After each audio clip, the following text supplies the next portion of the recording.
Election రావడానికి, మళ్ళీ వచ్చే ఎలక్షన్లో మీరు గెలవడానికి ఛాన్స్ లేదు కదా. ఇప్పుడు 11 వచ్చినాయి, 11లో ఈసారి సింగిల్ డిజిట్కి పడిపోవద్దని గ్యారంటీ ఏంటి? మీరేమన్నా రామరాజ్యం నడిపారా? మీరేమన్నా మహానుభావులుగా పరిపాలించారా? వెయిట్. సో మీరు కళ్ళగంట మానండి. జగన్మోహన్ రెడ్డి చాలా సందర్భాల్లో మీతో మనం మాట్లాడిన మాటలు ఉన్నాయి. ఇక త్వరలోనే జమిలీ ఎలక్షన్స్ వచ్చేస్తాయి, మనం అధికారంలోకి వచ్చేస్తామని. ఇంత ఇల్యూషన్ అంటే ఒక రకమైన మానసిక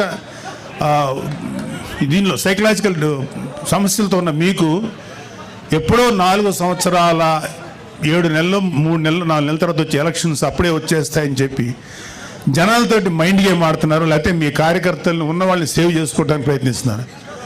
అరే మీ పార్టీలో ఎంతమంది ఉంటారో ఇంకా తెలియదురా, అందరూ వచ్చేస్తారు. చాలామంది బయటకు వచ్చేసారు. మీరు రైట్ హ్యాండ్ అని పేరు పెట్టిన విజయసాయి రెడ్డి బయటకు వచ్చేసాడు. మిగతా వాళ్ళు రావడం పెద్ద లెక్కేం కాదు.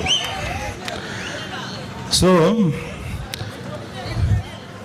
22 లక్షల మంది ప్రజలు 11 మంది ఎమ్మెల్యేలు ఎన్నుకుంటే ఆ 22-25 లక్షల ప్రజల గొంతుకుని శాసనసభలో వినిపించలేని మీరు వచ్చే ఎలక్షన్లో గెలిచి ప్రజలకు ఏదో చేస్తారని చెప్పి భ్రమలో ఎవరు లేరు.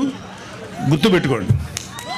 మీకు అందరికీ కూడా ఇంకొక 1 year 2 years లోపల అందరికీ మీ నేరాలకి, మీరు చేసిన అక్రమాలకి ఆన్సర్ చెప్పుకోవాలి.